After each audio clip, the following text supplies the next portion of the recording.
Erokamano ni Nyasaye okinyi machielo mochako timo kendo mondo achak ayudre Lolwe TV ka mondo wanenre kodi in janeno mar Lolwe TV. En okinyi maber mar Jumapili, Nyasaye otimo kendo mondo wachak wabed kodi kini dier odi kanyo kinena kan be awuoyo kuom wach Nyasaye gokinyi ma kawuono. Nyasaye ma jahera ma bendo heri moloyo otimo thuolo ni mondo in ibe iwinjie wachne manyalo timo ni ng'wono kuom wach moro amora manade ma ikale. En thuolo maber ma Nyasaye otimo kendo anyalo rwaki mondo mi ibed piny mondo ichik iti kuom thuolo matin ma Nyasaye oketa e studio ka mondo kuom wach ma Nyasaye omiya gokinyi ma kawuono wawinjre kodi kendo walam dakika mogik ka koro atieko. En hawi maduong' ahinya kabete odi kanyo ka Nyasaye wuoyo kodi kokalo kuom jotichne e Lolwe TV ka, kendo en gweth maduong' ahinya ma Nyasaye otimo. Emomiyo anyalo kwayi ni gokinyi ni kata kapo nitie gimoro mitimo tiwe matin mondo ibed ane piny kuom thuolo manok man go ka, nikech nitie wach madwani mondo mi wawinjre kodi gokinyi ma kawuono. Nyinga an Bishop William Abol, an jalego Mur Malange piny Siaya County. Sani adak e piny Nairobi, adak e piny Olympic Kibera. Kendo e piny Kibera kanye kama ne kod kanisa kama tiyo tich Nyasaye. Omiyo arwaki ni kata Jumapili ma kawuono ka in gi thuolo tinyalo biro mondo walem kamoro achiel. An go wach madwaro mondo asom ndiko sani madwaro mondo mi awuoye. Emomiyo awacho ni bed piny mos kendo tulia mondo wawinjre wach madwaro nasom kawuono. Kawuono adwaro nasom muma mondiki muma mar weche mag ndalo mar 2 20 matindo 15. Weche mag ndalo mar 2 20 matindo 15. Muma wacho kama: mowacho, winjuru un Juda duto kod un jomodak e Jerusalem kod in Ruoth Josephat. Jehova owacho kama eri: kik uluor kendo kik chunyu nikech oganda maduong'ni, nimar lweny ok maru to mar Nyasaye. Kama tin no ema somo madwani mondo awuoye kodi in janeno mar Lolwe TV gokinyi masani, kendo en wach ma onego iwinj matut ahinya, nikech bang' ka wasewuoyo dakika manok wabiro lamo kodi Nyasaye, nikech in iwuon kamibetie ning'eyo nitie wach mibe Nyasaye onego timni. Muma masomo kawuono wuoyo kuom Josephat mane ruoth mar Juda kod oganda mar Juda gi jomodak Jerusalem. Ne nitie lweny manotug e kindgi kod wasikgi, kendo lweny no nobedo matek ahinya ni jo-Juda, jo-Jerusalem gi ji duto manodak kanyo. Yorno wachno nokelo luoro kuom ogandano kendo ne gionge gi kwe. Kawuono wach madwani awuoye en lweny momonjo ng'ato kata lweny momonjo dala moro. Lweny nyalo monjo gweng' moro kata lweny nyalo monjo ngima ng'ato. Lweny nyalo monjo ot moro ma ji 2 odakie kata ji 3. Lweny nyalo monjo kata piny moro. Wan gi lweny manyalo monjo wuod ng'ato kata nyar ng'ato madwani awuoye gokinyi masani. Kich lweny en gima go ng'ato matame ikwe to tame ber. Kendo lweny en gima nyalo chopo kod ng'ato e tho. Lweny ka gore kata ji 2 ka gore, ng'ato achiel nyalo nego wadgi kata ginyalo negre giduto. Koro mae thor wach madwani awuoye kawuono gokinyi sani mondo ibe iwinja, nikech nitie gimoro manyalo timore ne ng'ato kokia ni mano lweny magoye. Wan gi joma lweny magoyogi gin lwenje mopogore opogore. Inyalo yudo ka ng'ato lweny mar dhieri motukne goye. To en lweny matek adier ma kong'iyo to iyudo ka onge gikone. Nikech inyalo yudo ka dhier wuok ni piny ma kinono tiyudo ka dier onge gima ber manyalo konyi mawuok e lweti. Nikech wan gi miere moko ma dhier no ago chon. Ma kichako luwo history mar dala tinwang'o ni kinde machien kucha iwinjo kigoni mbaka ni kwaru ne jamwandu ahinya. Kendo dalau ne en seche moko dala mane nitie pith mar dhiang' mwandu mang'eny. Kendo dalau ne en dala moluor. To achien ka koro iduogo inyuoli tiyudo ka gigo gin mana sigana migoyo ni nen gatie. To in onyuoli chandruok kod dhier mobet mos. Mibende kata kidongo tidongo e chandruok ka onge ber minyalo neno e ngimani. Koro kiwinjo ndalo wie kama ne mwandu ni gatiti be chandi ndang'o matimore. Tene luonji dhier no apiny dala ja mwandu. Madhier nogo mwandu manene dala no mutieko te. Magik manigeno manene dala no norumo. Wan ge dala madhier no donje ma pith mar dhiang' manene dala. Dhok no thathoya one by one ma dhok orumo. Madalo dong ka chalo kama pith ne onge iye. Seche moko mane kama onyuolie kama luonji dhier no apiny mogoyo mwandu mane nitie lweto kwarumo ketho te. Koro ibe seche moko nyisomo kitiyo matek ni dwaro mondo ibed ng'ato. Sama nyisomo nyien gi geno ahinya. Kendo nyi bende in gi yie chunyi ni gima ber nyaka nobed kuomi. Be seche moko nyirieka rieka misomo me seche moko idhi nyaka university, itimo degree mari mokwongo kata mar ariyo, king'e maber ni in kod future maber. To sani oduogo tamo wang'i ni kata in gi barupe mabeyo monego iyudgo tich. Timanyo tijno to kinyal nwang'o. Kendo in ema kamidhiye no vacancy. Kata itim application bi or applications magi, tini magi chwe maduoko onge. Tami nang'o matimore ni. Kendo adier modong' duk, iwuotho seche moko kiwuoyo kendi. Kipenjori nang'o matima. En wach manyalo dhi kod wuon ng'ato kata nyar ng'ato, minuang' chopo kod ni koro rwako kata luoro kuomi. Ma kata romo gi jonyuol ni bedo ni matek. Ke seche moko ne gitiyo gi tekra gi puonji. Ma kata seche moko kata ne gin gi dhiang' moro kata dhok moko mane gitwe laro, nouso nikech in. Kane gin gi geno kuomi ni in ka isepuonji to chiemo ni chak inyiew dhok mipidhe dala. To nyaka nyitiek tich seche moko nigi kata par, pok iyudo tich manyalo konyi. Iwuotho imanyo to kiyudi. Machunyi osetho, ma seche moko igowi tich mok ni somo tich mok owinjore kodi. Inyalo yudo kondiki kata mana watchman, kawacho ni tij watchman rach. Lakini gi level mari mar skul gi profession ma in go, omono kod gimitimo. En wich kuot ahinya kiyawo get ni jomihingo gi somo. Ka seche moko kata ng'ama ondiki ma koro dhaw ni en ng'at ma kata king'iyo to onge rieko. To in nikech jachiend dhier, lwenj dhier madalau obaro kodi. Ochung' kodi chungo ma gima ber miyudo onge. Omiyo sani yudri kama ok onego iyudrie. Gima timino en lweny mar dhier mo apiny modagi ni gima ber ok bedie. Kendo onyalo goyi osiepna mi lose hope. Osemiyo jomoko donjo e timbe moko mok onego dhano tim. Minya yudo ka kata kijana moro mariek sana mosomo, iyudo kodonjo e gang' mar kuo. Gin thugs. To kipenjo to kijana ni ang'o matime, ang'o mosomo mariek monego bed ng'ama kare ni. Inyalo paro notim heche. Seche moko se struggle gi ngima mangima obage. No amon koro gima timro donjo e group marach mondo atho kuno. Tanyalo nyisi okinyi ma kawuono kijana kinena. Ni giyo miluwono ok en yo madimi lochi. Nikech nitie Nyasaye ma somo kuome gokinyi sani mondo na wuondi kuome. Muma wacho ni lweny mineno magoyi no ok en mari. Gimomiyo lweny no oseloyi nikech ikede kendi. Iywari kod jatend dhier no ki in. Kendo itemo gi riekoni ka gima dilo. To gimoloyo ng'ama duong' ni ok inyal loyo in kata riek. Mane momiyo jaluo nogo ngero ni gima ng'ama duong' neno kobet nyathine no kochung'. Tiende lweny mineno notamo kwaru. Ma jaduong' seche moko notho boyike ka ot maber modakie onge. Moko noger mana udi moko mag oboke ka koro oom gi kuno mane gidak gilal oko. Nikech dhier noriembogi e dala. Nyin dhier nyalo go ng'ato ma kata obed ng'at ma nyigeno.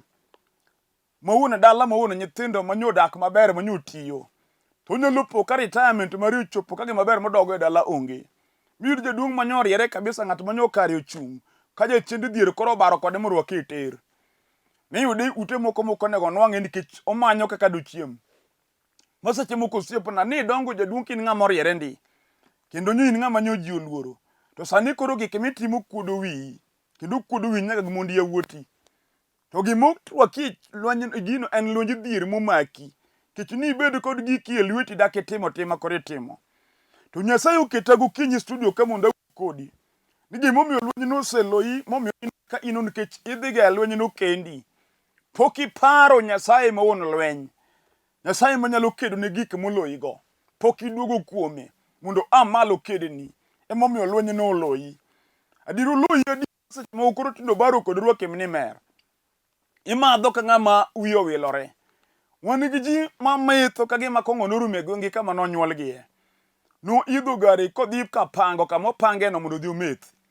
Adiero madho ma kata gima do plan ngimane onge. Wan ng'ato ma gimane te en kong'o. Pesa konwang'o to stage mokwongo en ba kamimerie. Omadho momadh mudong lwete nono. Mano jachiend lwenj kong'o goye chome tir. Lwenj mer nyalo go Yusuf na mawe msumba. Miyudo ka nyaka dhako mani kendo gi nyithindo tingre mo amowe idong kod kong'o. Mi madh kong'o maching iki ki msumba nikech ne jachien obaro kodi. To gimomiyo lwenj kong'o loyi en nikech ikedo lwenj no kendi. Pok iduogo kuom Nyasaye manyalo kedo nigi jachien kong'o magoli lwet jachien kong'o ma ibed ng'ama ber. To kawuono gokinyi Nyasaye ora mondo anyise lweny mikedo no ken mari. Tie jal monego kedni miluongo ni Jehova Nyasach Israel ma en yewuon lweny. En onge lweny manyalo chunga nyime. Lweny ka lweny modhi nyaka lochi. Chieng' moro Saulo mod Kisho kodhi lweny kod jolweny. Uting'o jolwenje kama uting'o Abner mod Nergiri gidhi lweny. Kata kamano odhi lweny koonge gi Nyasaye. Odhi kedo Goliath kod jo-Filistia. Momuwacho ka ne gichopo lweny to ja-Filistia miluongo ni Goliath. Jagath ng'at maduong' magalagala. Matonge kende bol bad tong kende en kilo 60. Ng'ama rabet ma piny pok noneno. Ano wuok ni Saulo e pap. Ngiso Saulo ni kele wuodi achiel mondo orom go e pap. Luoro mako jo-Israel te. Kech gidhi e lweny ka gionge gi Nyasaye. Lweny oloyogi ma gidong' ka gipondo ndalo mang'eny. Koth goyogi chieng' nyamogi. Kech kayogi nikech lweny tek. To nitie rawera moro mane nigi Nyasaye miluongo ni Daudi ma Kajese. Tanuon gi oparo Eliab owadgi ka gidhi lweny. Owacho ni Daudi ne winjo, adwa ni wuog kod chiemo matin iterni oweteni e lweny kama gintie mondo idhine kaka lweny obet. Kara jal mi oro ni to ng'e Nyasaye. Jal ma Nyasache nyosemiyo nego dubu. Nyasache Daudi nyosemiyo Daudi nego simba. To koro ogol Daudi mondo dhi kind owetene kama lweny gerie. To yudo ka joma dongo ka Eliab lweny oloyo. Kech gidhi lweny ka gionge gi Nyasaye. Lweny odino ni yawuoyi ma piny oluoro. Jok midewo ka ji. Lweny ochungo. Ukinyi sama en lweny omako yawuot mon. Nyaka wajumbe miluongo ni waheshimiwa lweny oloyo. Onge ng'ato migeno kata giwuotho ka jigoni gi sarut oko. Kodok e ot lweny oloyo mamoko gin mna mon. Jochido loko dhako. Mano lweny moloye. To Daudi kochopo lweny to ka lweny olo wetene. To lweny olo ruodh Israel. Iluongo ni Saulo mod Kish. Kata ma ruodhi madongo mag piny Kenya ka lweny oloyo. Kata waneno gi oko ka gilich riembi kod gache madongo, giringo gi ndeke malich. Kata kamano, nitie gik moloyo gi ndegego. Mano lweny mologi, moko mna kong'o mako, ma kong'o timo wuod ng'ato malit kata en ng'ama iluoro. Lweny kong'o loye. Time malich beseche mokido ka wuod ng'ato nkata duk. Miluongo ni mheshimiwa. Miluongo ni His Excellency. Inyayudo ka kong'o mero mowito oko. Mano gimoloyo somo, oloyo bunde moritego. Mano gimoloyo mwandu ma en kata nigi billions of money. Ok nyal tamo kong'o rane. To Daudi kochopo lweny to yudo ka lweny olo wetene. Lweny Goliath thiano. Ukinyi ma kawuono kata obed gima thiano dalau. Ma ji luoro, ma ji te wuoye. Nitie Nyasaye ma kibiedogo kawuono to lweny no iloyo. Daudi kodhi lweny to yudo ka lweny olo jaka Saulo mod Kish, jal manowir kod mo. Mane piny ochungo kaka ruodh Israel, lweny oloyo. Ang'en iwinja gokinyi ma kawuono. To Daudi owuoyo chunye to penjo to ng'ate makia Nyasaye ni dilowa nade. Wan jo Nyasaye mong'e Nyasaye. To yudo ka kara Saulo nodhi lweny ko onge gi Nyasaye. Mama lweny maloye odiloyi nikech ionge gi Nyasaye madiked ni lweny. Emomiyo in go lweny gi dichuo goru pile mukaru mudwaro negru e ot. Onge ber minene dak. Kech lweny ochomi. Lweny dak oloyi. Lweny no loyi nikech ikede kendi. Pok idwaro Nyasaye manyalo manre kodi mondo dhi oked ni lweny ot. Emomiyo dichuo chai kabisa ochodo mochodo nyaka iwang'i. Kendo ochodo mochodo nyaka osiepni ming'iyogo. Ochodo mochodo nyaka nyathiu monyuoliga e ot. Kobiro limi to kendo ba oloko dhako. Lweny otoromi adier. Gimomiyo lweny ni loyi, oloyi nikech in kendi. Jomoko paro ni pesa diked negi, pesa ok nyal kedo. Jomoko paro ni somo nyalo kedo negi, somo ok nyal kedo ni, ibendi ng'eyo. To nitie Nyasaye ma kiduogo kuome te wene lweny, to biro lochoni. En Nyasaye ma one lweny. Kata okinyi mayala ni mama, seche moko inindo kiywak nyaka piny oru, ka lweny oromo chunyi. Seche moko en ayany miwinjo kuom dichuo mokendi, owacho ni weche ma hinyo chunyi. Yunge more dak mari, chunyi gombo derruok. Chunyi neno mondi tho kata ideri gi nyithindi kata iwang'ri go mach ot gi nyithindo. Kech yunge moro mineno. Seche mukiti ni koyudo pesa to pesa ne lweny magoyie ot. Kinde mu onge pesa to en na kodi kod kwe. To ka pesa odonje lweto loko ni paro lokore gimoro nono. Mono lweny mago odi. Lweny no goyi nikech Nyasaye pok obedo Nyasachi. To kawuono gokinyi kiwinja, inyalo lokri mondo ichak iduog kuom Nyasaye. Mondo iwe lweny no Nyasaye mondo Nyasaye okedni. Mwacho ni Nyasaye no oro janabi mar ir Josephat go Juda. To ng'isogi ni weuru winjuru. Lweny muneno ni moko maru malwenje Nyasaye, weuru Nyasaye mondo okednu. An ba wuoyo kodi mama. Lweny mineno ni ok mari, dog kuom Nyasaye mondo Nyasaye okedni. Weri lwet Nyasaye okinyi ma kawuono. Kata ben osenyiri kata jachien no dagi. Nini kiting'o iye magore piny tinyiri tiyanyi. Lweny no nitie Nyasaye manyalo kedonigo. Kawuono gokinyi. Kidogo kuom Nyasaye ti sarenda. Miwe ngimani ni Nyasaye no. Lweny no ruoth nyalo loyoni. Mwacho ni Daudi kodhi e lweny. To koneno ka Goliath thiano to okalo jomo ni ji oluorogo. Onyiso Saulo ni ng'ama onego jal mathiano ni ichulo ang'o. Ochako go nengo jasike nikech ong'e Nyasache ma en go. Kendo ong'e maber lwenyo ken mare. To nyiso jogo ni beduru mos kendo chinyu kik a. Kech kawuono Goliath mathiano ni wiye ang' noninde piny Israel. Kech Nyasache dhi kedona. Iwinjo okojalisha ni lwenyo osego higni adi. Okujalisa no sebedo matek kodu marom nade. Kato bedo lwenje tho maneko dalau. Momiyo higa ka higa nyaka yik jomigeno. Jomigeno te ma jachien nego. Omeru nego dakteche, to nego jopuonji, to nego jok mosomo manade emunego. To roura ma jokong'o ma joter mon to ngima makin kata malaria ok gogi. Mon jachien mo apiny dala ka ng'ato go lweny mar tho. Unego adier mibende ng'eno nego. Kendo mama wan gi jachien manyalo chieno ng'ato. Makimako ich minyuolo nyathi mowino nyaka tho. Manyako to yiene mondo dongi. Mono jachien mordagi moramo mochuoko ke piny. Lweny no goyi nikech pok idwaro Nyasaye. Okinyi ma kawuono nitie Nyasaye mibiro yie kuome. Jehova ka ng'ato we lweny lwete ruodh no locho. Mwacho no ngiso Josephat gi Juda ni kik uluor. Kendo kik chunyu an kech oganda maduong' moluorou. Kata giseluro dala uma giketo diere. Umena giketo dala wi korido onge kwe mabetie. Kik chunyi an tie Nyasaye. Mono lweny mabiro kedo kawuono ni wasiki makedo go. Kata giluro mana odio wadwa. Gitami dak kod dhako. Ini kendo higa ka higa dwe ka dwe. Higa chili kendo mwana dek to onge madak. Kato kiji sama ya litedri kendi. Pesa to nie lweti mabendo ne gidaga dak kod dhako. Lakini jachien odagi no kikendo ma dhako dak kodi. Lwenje musumba goyi.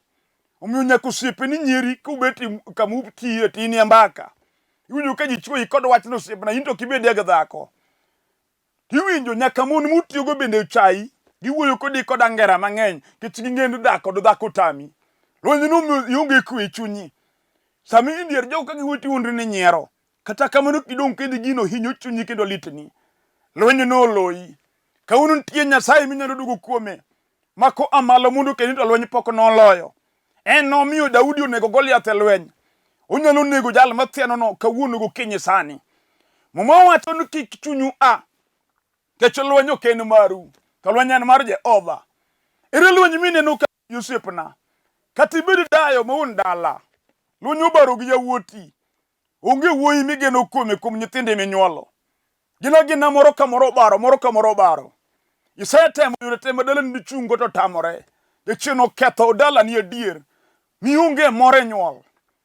Chunyo lit iywago nyithindo mangima ka gima gisetho. Ichalo dhako moko no nyuol. Ikinde ni magwar moko itini pira ke pidho nyithindo matino. Mawago ni onyuolo kelo ni ma jachien oduoki pidi gi lwore wi. Iywak adier kiting'o nyathi nyari toki kidhigo e chiro. Jachien otamre no ber minyalo no baro gi nyithindi. Onge nyari madhi tedo. Gin joma ndi nyiri ma jochia manango romo.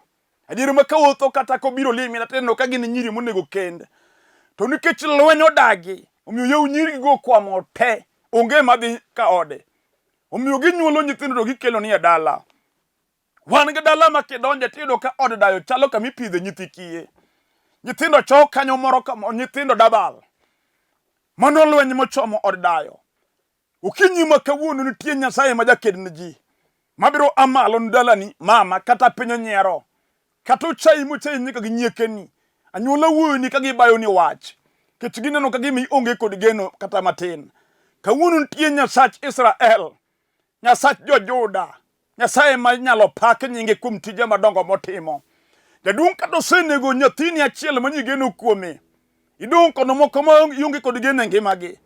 Idong' kendi wacho na dong lweta. Nyasaye manyalo loso gimarach bed maber biro loso modongo gokinyi ma kawuono.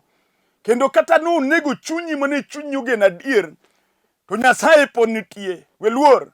Lweny ni lwete. Nyasachwa no jaked nga joge.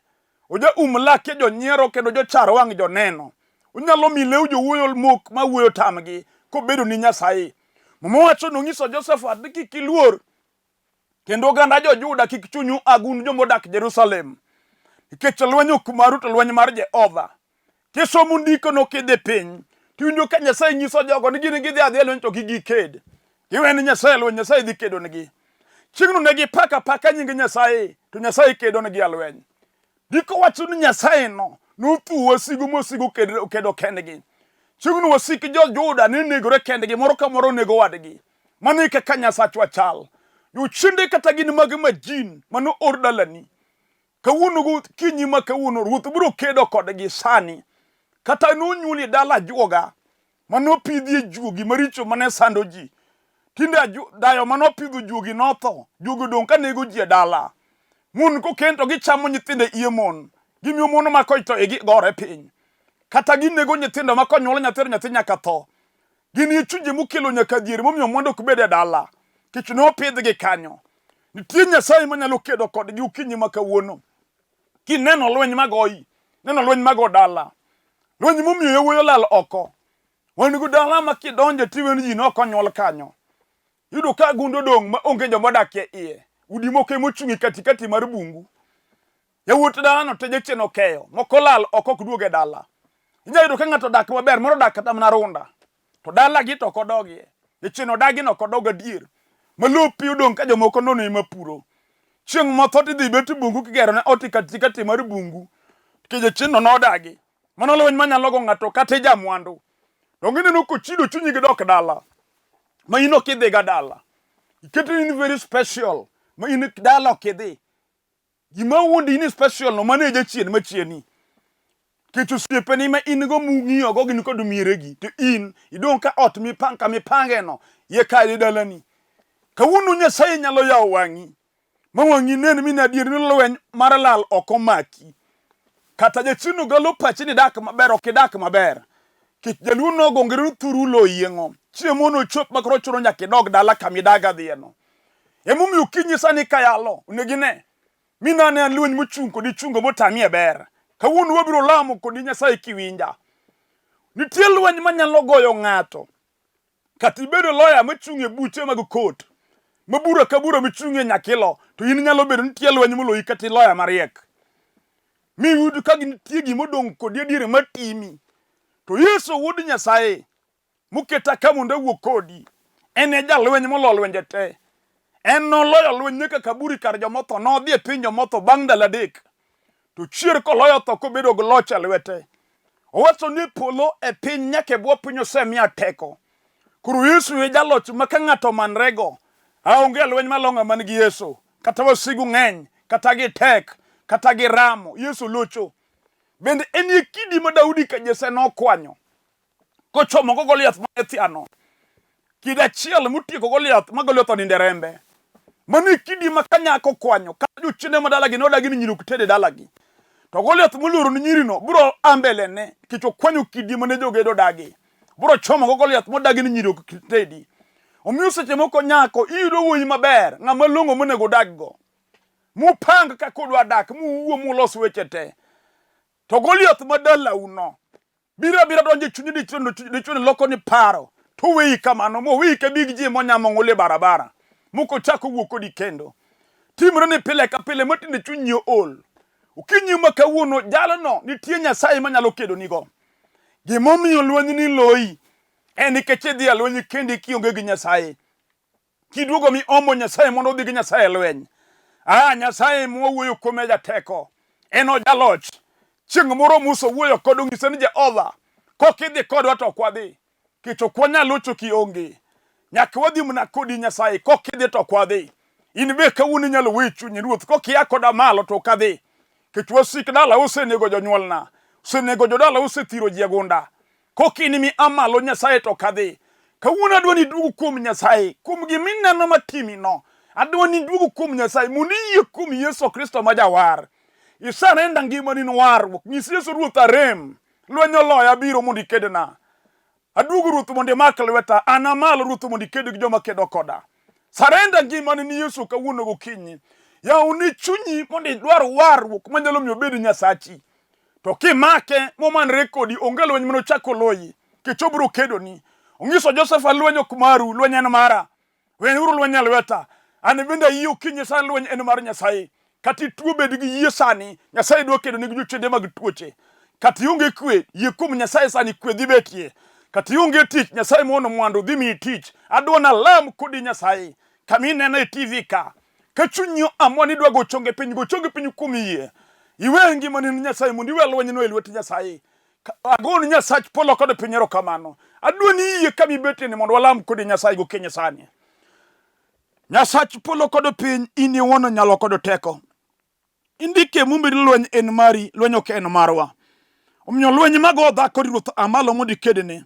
Lweny mago dala jadungni kata dala dayoni, Nyasaye. Lweny mago nyako ni kata wuoyini, Ruoth rie badi. Lweny mokito dichuo ni piny kod tuo mar midekre motamre chango. Ruoth kawuono ane malo. Ase ori Nyasaye ngima ng'ato kod ng'ato manena sani. Ketho teko ka teko mag jochiende mosebedo ka kedo kode. To rie badi mar nyalo mar teko, Nyasaye. Iseloyo lwenje te ma ng'ato osekulogo wiya piny kolamie. Aseyie ni isetimo kaka Nyasaye. Duong' kod pak loch odogni manyaka chieng'. E nying Yesu Kristo Ruoth. Amen. Agoni Nyasach polo kod piny erokamano mwaselamo. Bed gi yie nikech lweny en mar Nyasaye. Dwar Nyasaye no kendo many kanisa miyale warruok. Donj kanyo iwinj injili mondo Nyasaye olochni. Agoni Ruoth erokamano. Atieko ka fulo nyinga. An Bishop William Abol, an jalego moro malange piny Siaya County. Sani adak e piny Olympic Kibera. Ka in e piny Nairobi ka to dwar bire kanisa kama antie. Idha gari from town to Lor Olympic stage. Gari namba boro madhi Kibera namba 8. To kilor kanyo stage mar Olympic gona sime. Wabro kawi kanyo mondo keli kama wantie. Warwaki e kanisa. Ki ai Dandora iya Kayole. Wan go branch Dandora, wan go branch Kayole, Kitengela. Kwa hiyo area go inyalo go simu mondo wami direction kaka ichope church. E pinje mag Nyanza wan go kanisa piny Ugenya Sega, wan go kanisa Malanga, wan go kanisa Asembo Yude, wan go kanisa Ng'ia, wan go kanisa kono opogore. Koro kigo sime ka in area go to wabro direct kama yude branch barwa. Nyasaye mondo gwedhu kendo Nyasaye gwedh Lolwe TV, Nyasaye gwedh CEO mar Lolwe TV kachiel gi jotelo gi jotich matiyo kate. Kuom ng'wono ber magitimo mondo oyal injili no piny. Nyasaye oting' studio ni malo kendo gwedh studio ni gi yore te. Agon Ruoth erokamano. Nyasach kwe mondo obed kodu kendo nyaka Jumapili machielo. Shalom.